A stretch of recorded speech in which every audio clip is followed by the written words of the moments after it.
Again, in October, the revenue forecast was wrong.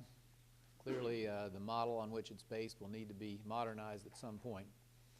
But at this point, we've seen enough to know that new actions are necessary if we're going to protect Indiana taxpayers against the tax increases that are happening in most of the rest of America. If we do nothing on the current track of 7.5% below the forecast, all the state reserves will be exhausted by about next August. So that's clearly not the right answer. And with regret, we're going to take a series of additional actions on top of the hundreds we've already taken to live within our means in Indiana. You have a list of those things that we're going to, that we've put in place right now. And I hope many of them will be temporary. I hope some of them can be reversed sometime during the two-year budget cycle. But it's at least as likely that they will have to be followed by more actions. We'll just monitor our receipts and see if perhaps they turn up in a way that allows us to do most of the things that the budget contemplates. I want to thank, by the way, numerous other statewide officials who, when briefed about this, already stepped forward and said that they would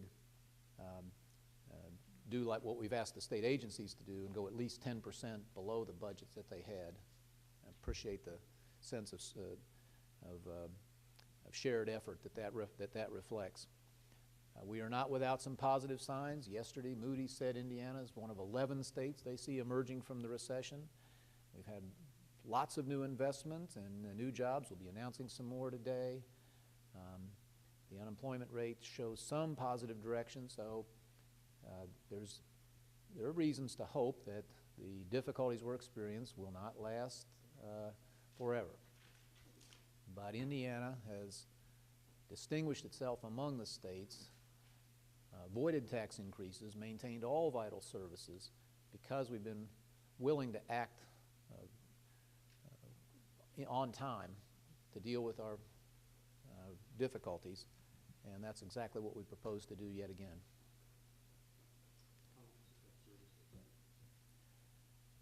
Well, I don't think it'll affect any of the vital services. We're prioritizing, as one always does, and our top priorities, as they have always been, will remain public safety, including the protection of children, and public education. And we think they will be unaffected, at least by this set of decisions, even though, for instance, Department of Corrections and state police are participating in the search for 10% savings. Governor, it says here some dedicated funds may be transferred to the general fund. Does that mean the state may be dipped into its surplus to cover some of the shortfalls? No, here we're not talking about the reserves. I mean, the reserves will decline, Abdul, to the extent that spending exceeds revenue. So what we're talking about here is very large sums that collect in funds dedicated over the years. Some of them are quite old, set aside as a certain fee or revenue source for a specified purpose. And some of them do have funds beyond what's necessary to maintain their operations. And what we'd be doing here is carefully looking for such funds that we would rather spend on schools or public safety than let sit idle in an account somewhere. Are you talking about small funds? Well, collectively, it's quite a lot of money. How much we will decide it's prudent to bring to bear on the top priorities of government, I don't know yet. But collectively, there's a fair amount of money there. Now, some of the individual dedicated funds are quite small. How much is a fair amount? Yeah, OMB can give you at least an illustrative list. Sorry? How much is a fair amount? Hundreds of millions of dollars. Would there be job cuts caused by this? Can't say. We're going to give the agencies all the flexibility we can to come up with the ways to further reduce budgets, which, please remember, have been reduced steadily over the last few years. But up to this point, we have managed economy and state government with few, if any, involuntary terminations, except for poor performance. I can't say that that will remain the case here. We're going to try our very best. If anybody is displaced, we will put them at the front of the line for any openings that do occur in state government. But it may not be avoidable. We'll sure try to minimize it. So it's gonna be up to the individual agencies, is that? Yes, working with OMB, we want to give them all the flexibility we can to find ways to preserve services, achieve these savings, and avoid layoffs to the extent possible. Let me just observe for you that there are fewer employees in Indiana state government today than at any time since 1983. And yet I think we can demonstrate through all the measures that we employ now that service levels are better than they have been. So our state employees are doing a tremendous job. They are very productive. I am deeply aggrieved that we will not be able to provide them a pay increase for a second straight year. They deserve one. All those who are performing well certainly do, and that's most. But we will do all we can to make certain that any involuntary reductions are minimized. Governor, I want to make sure I'm right about something. In the budget that was passed, most agencies were already cut 10% from the previous budget, and now you're asking them to cut an additional 10%. That's about right.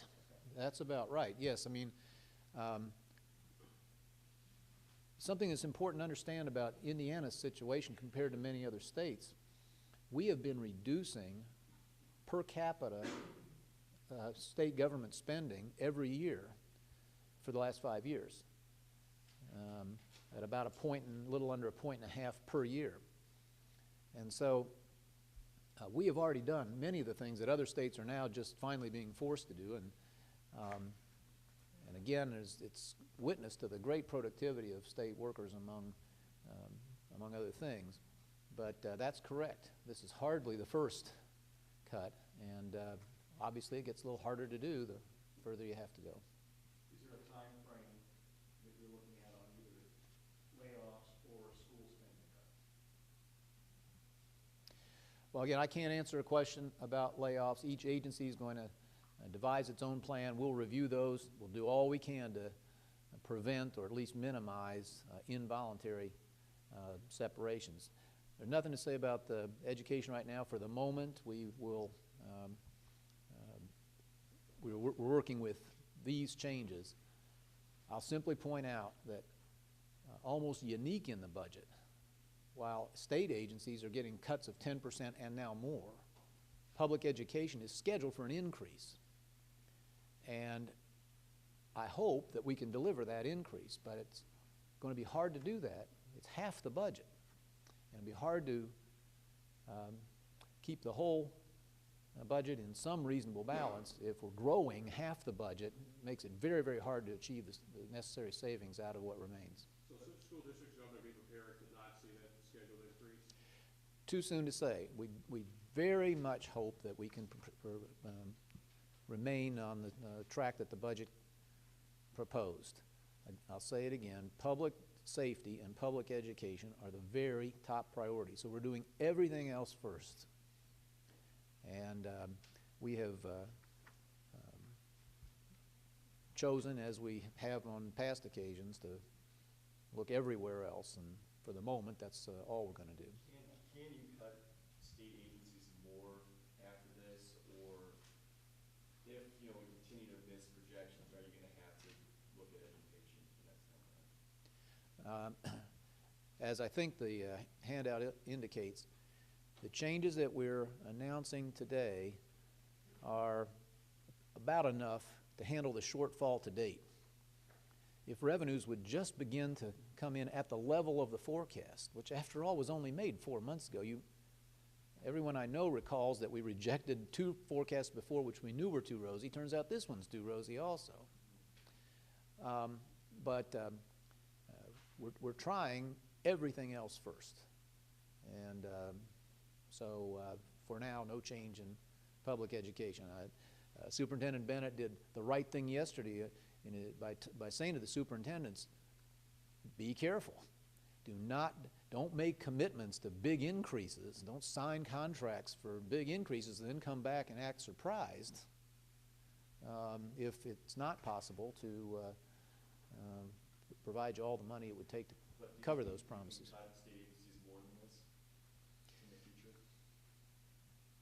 Selectively, yes, probably. I mean, we never stop looking. It's not always a matter of cutting. So many of the hundreds of millions our folks have saved have been by finding new ways to deliver the same amount of service.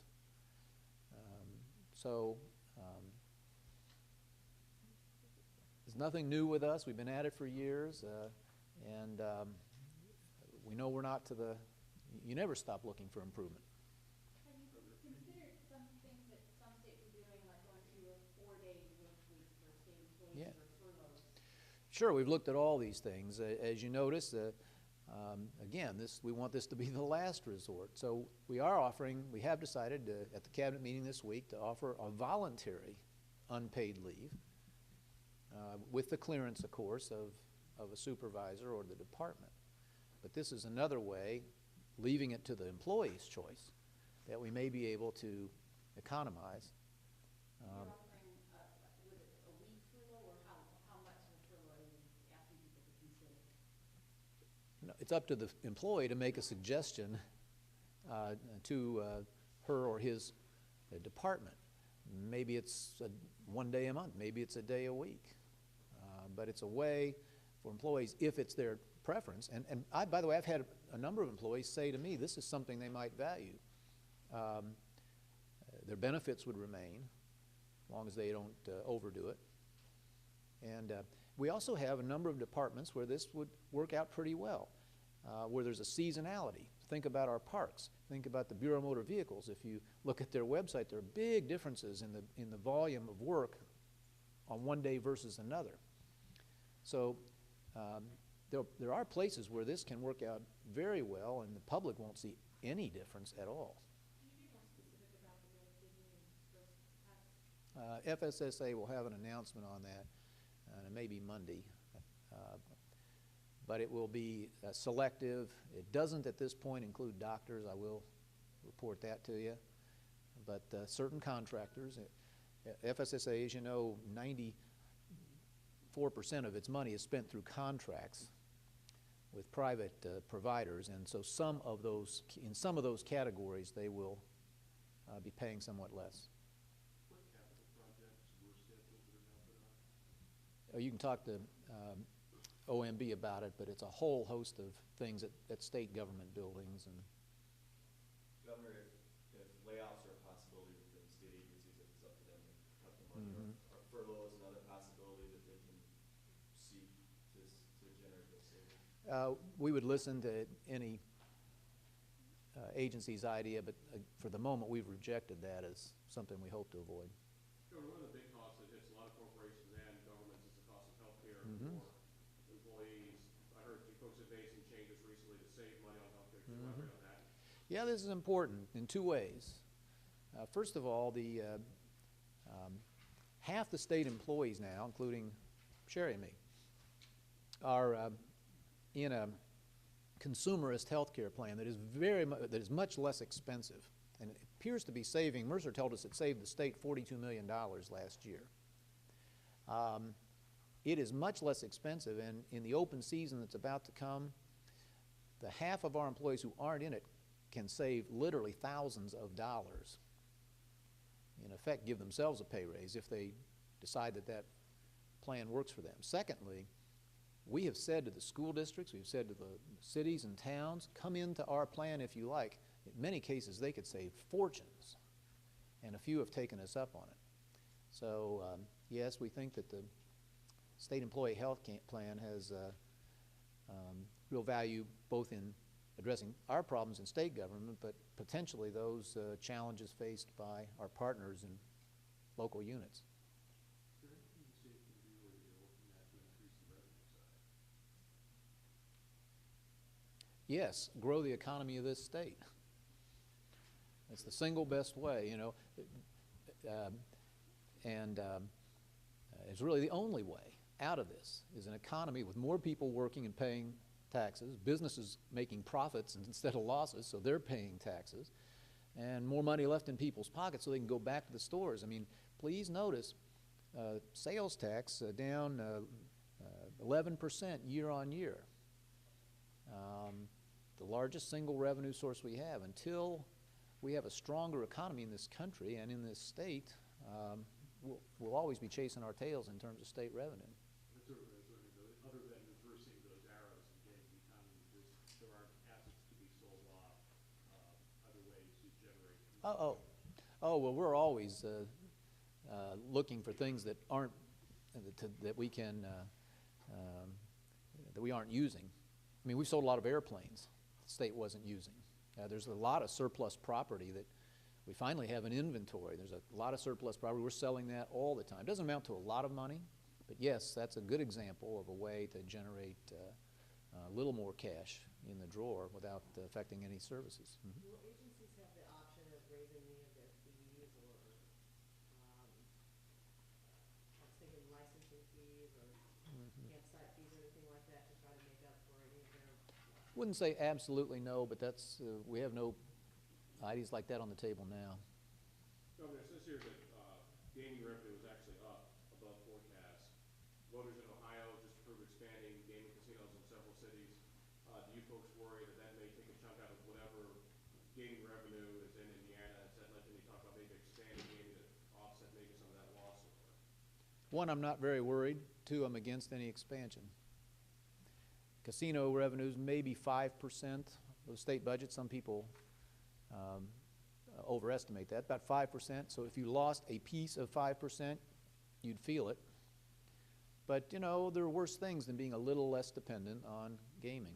Should the state, though, look at ways to make the existing riverboats and casinos more competitive in the upcoming session? Look at options that Oh, if the business of the engine that never runs and the captain that never drives a boat, you know, that's fine with me. I always thought that was sort of a strange fiction anyway. But if they're asking, you know, for tax relief, if they're asking for cash, if they're asking for money that they voluntarily put up for those licenses to be given back, no. When we start bailing out industries in this state, we're not going to start with a very profitable one like that. What about land-based operations that wouldn't cost the state any money? Well, if you're asking the question about the boat and the engine and the captain, again, that's one that wouldn't particularly trouble me, but those folks are here every year searching for a way to get more money, and the rationale changes, but what doesn't is their insistence on more, but it's just not a good time. Obviously, though, there are a lot of proposals that would move those, move the casino to Fort Wayne, which would obviously be land-based. There's a Gary, proposal to move the Gary boats to one casino, so that it's closer to the interstate, not on the water. So, I mean, there's some very real proposals out there that would include going to land-based. Have you Yeah. made any decision about whether you support those? Well, I don't have anything new to say about those. I mean, I think an expansion is out of order. I think we're at, or if we're not past the point of saturation now, especially with these other competitors coming in a couple, 3 years. And two, any sort of bailout or dollars back to an invariably very profitable business, out of order. Shuffling or rearrangement within that, if the legislature wants to do that, we give it a look. But I would say those are the boundary conditions. Did I make myself clear on that? So it sounds like you would not be against land-based gaming as long as it's within the existing number of licenses. I wouldn't rule that out, yeah. You said that you will not be taking increase. What about other statewide office holders and legislators?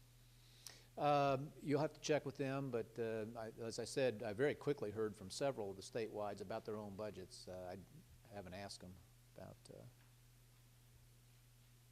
personal pay. Yeah, the same thing as last year. We just passed on the increase, and we'll do that again, I guess. How did your agency heads react when you asked them to tighten the belt yet again? Well, it's hardly the first time they've heard this. Right. And maybe they're numb, I don't know. No, I just have to say that the reaction has been very positive, very can-do. Everybody accepts the necessity to do this. Everybody understands. Remember that we've said 1,000 times, our objective is a stronger Indiana economy over the long, long term, more jobs and hope in this state. Everybody understands that somehow keeping taxes and the other costs government imposes down is the most important thing we can do so that jobs come here. We just welcomed, that we know of, the 42nd consolidation of a struggling company who closed up shop elsewhere and consolidated into Indiana. This is what we mean by fighting the recession to win. And at the cabinet here Wednesday and the other agency heads, don't underestimate the difficulty of what we're asking them to do, but they very much understand that jobs are job one, and this is the way they can contribute to it. Governor, given the economic forecast that came out yesterday, Mm-hmm. do you really believe there'll be enough to turn around to spare schools and education? I don't know. I hope so. I hope so. I mean, there are signs of some improvement around the borders. I had hoped that maybe this month we would see revenues, at least be on the forecast, if not start catching up. Now I got to hope we'll see it next month. But we have taken steps today that, as far as I can tell, should cover the shortfall we've already experienced in the first 4 months. And if revenues will just quit falling short, maybe we can draw the line at that. We're just going to take it one step at a time. Public safety, public education are the very top priorities, so they are the very last resorts. Could we also get a list of the capital projects that have been deferred? And I'm particularly wondering about the Department of Correction, because they have been taking some steps that they said were necessary because of more violent offenders. Yeah, you can visit with Ryan about it, and I don't think we've said that no place, nowhere. I mean, if a roof's falling in or something, it's a moratorium, and moratoria are meant to be lifted at some point, and we may make an occasional exception, but yeah, you can get the list from them. So the Democrats, You've criticized administrations who move money around to balance the books, including taking loans from the retirement funds, but obviously that's what you're going to be doing with some dedicated funds, taking it from. Oh, I see it as completely different. It's completely different from stuffing the bills in the drawer, what you owe to schools and local governments, it's very different than underfunding a pension fund, which has a fixed obligation in the future, and you can calculate whether you're able to pay it or not. Here we're just going to look selectively at a host of funds, many of which nobody's thought about in a long, long time, many of which have been on the books for decades, to see if some of them are either obsolete or have far more cash sitting in them than any prudent policy would spend right now. And many won't qualify, and we won't touch them, but there may be some. So the idea of borrowing from dedicated funds is only a gimmick if the fund cannot withstand taking the money out.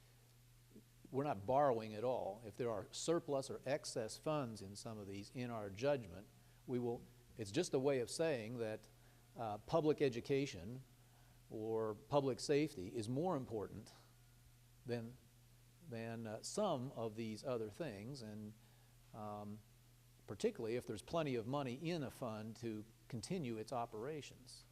You could do that unilaterally. Yeah. Well, the Board of Finance, I believe, yeah. so their House Democrats during the session made the point to say that with Indiana's financial situation, it was time to dip into the rainy day fund because it's raining. Speaker's going to have news availability this afternoon. He's probably going to say the same thing. What's your answer to those folks who say, well, this is why we have a rainy day fund in case of emergency. Let's just dip into the same. Well, first of all, we agreed to dip into the rainy day fund. Sure, it's raining, and we're dipping in. We agreed to dip in $300 million over 2 years. It's gone in 4 months. And if we keep dipping, it'll all be gone next August. And then the state, unlike the federal government, can't print money, and it can't borrow it from the Chinese. We wouldn't if we could. And so anyone who says that we should not be taking these actions today should be immediately asked, what tax do you plan to raise? Tell us now. because that is the only option when the reserves are gone. The reserves are the taxpayers' last line of defense. And so it's a perfectly valid debate for folks to say, let it go. Run through it all. But they have an obligation to say, and then raise these taxes. And those of us who think that that's a terrible thing to do in a recession, and a terrible thing to do if you're trying to bring jobs to the state, will politely remonstrate and say, no, it'd be better to limit spending. Governor, I assume that you shared these thoughts with the legislators. Yeah. Mm-hmm. What was their reaction? Well, I mean, first of all, I think they understand the difficulty of the situation, and I certainly leave to them to tell you their own reaction, but I thought very good conversations with everybody, the Senate leadership, the Speaker, but I think that they understand the need for us to continue acting in this way, but I certainly leave it to them to tell you if that's right or not. Can you tell us why you chose not to do a moratorium on university projects as well? Because we'd like to avoid that if we can. Once again, we're down $300+ million versus the forecast. That's everything that the budget said we would dip into. That's the amount of the dip for two whole years, and we got 20 months to go. We think the actions we have taken will cover that shortfall. We're hoping that's all it'll take. Doesn't look very promising, but once again, we place a high priority, our highest priority, on safety and education, and that's why no action now. And we hope not ever, but no promises. Governor, are you planning on announcing a new legislative initiative between now and the start of the session, or do you think what your priority is going to have to be is keeping this fiscal dam from bursting? Yeah. Well, maintaining the state's stable and solvent position will be our first priority, no question. But again, we can do most of, if not all of that, without asking the legislature for more. We are looking to see, and we'll talk to the legislative leadership about some possible measures that would help us stay in the black. Beyond that, I would say that I never think we should let a session go by without trying to make some progress in Indiana, and I've got more conversations scheduled in the next few days to talk about what kind of session do we want. Yes, it's a short session, but we've gotten a lot done in some of the past short sessions, and are there a few things at least we could agree to work on? I hope that they will. So the Speaker seemed to indicate that he has no problems with letting property tax caps go through and get a vote. They seem to have some concerns about possible loopholes that you may have tax caps on the one hand, but assessments on the other hand. There's no real limit or restriction on how much local governments can sort of jack up assessments. Are you open to any sort of restrictions on that end, to capping? Well, I'd look at it. The assessment thing seems to be going a little better this year. I'm told it's dramatically faster, and you hope that accuracy is improving. By the way, when I ask why, one reason is we did, as you know, eliminate the township assessor, so you have fewer cooks in the kitchen now, and this maybe was speeding things and providing a little more consistency than when you had 7 or 8 people doing it in a given county. You know, I'd be open to it. There are, of course, remedies. If you've been mistreated, there's an appeals process, and a lot of those do get accepted. They won't stand up. You know, an assessor who's consistently overvaluing somebody's property presumably will face some sort of accountability at the polls. But I do hope, of course, that the caps will get a vote. I think they're performing extremely well all over Indiana. I'm reading stories and talking to people who say, well, we're finally doing some things we probably should have done before. We're finally getting real about our spending. We're finally thinking about collaborating with the school district next door or the town and the county to save some money, now that we can't just dial up the tax rate to our heart's content.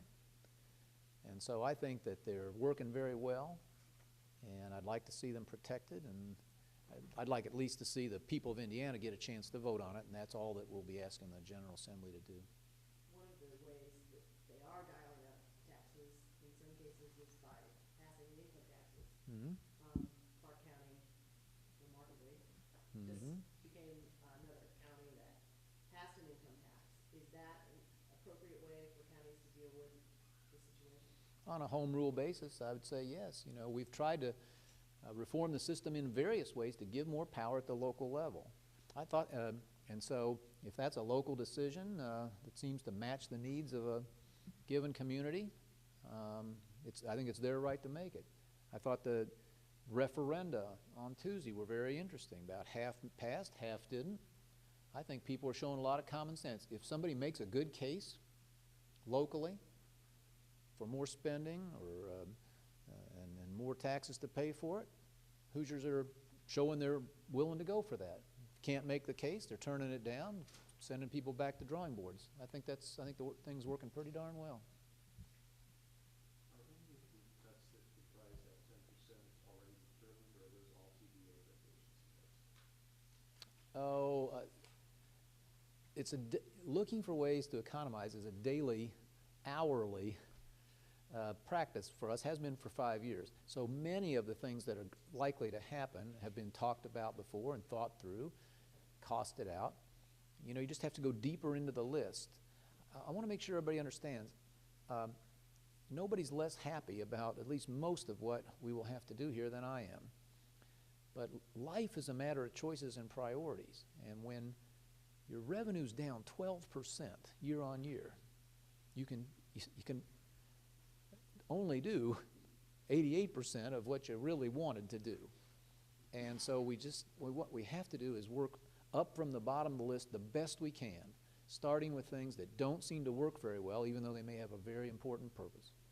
And then moving to things that don't have as important a purpose as your top priorities. But you very rarely do any of these things without regret. So. Other question, pay increase, no pay increase.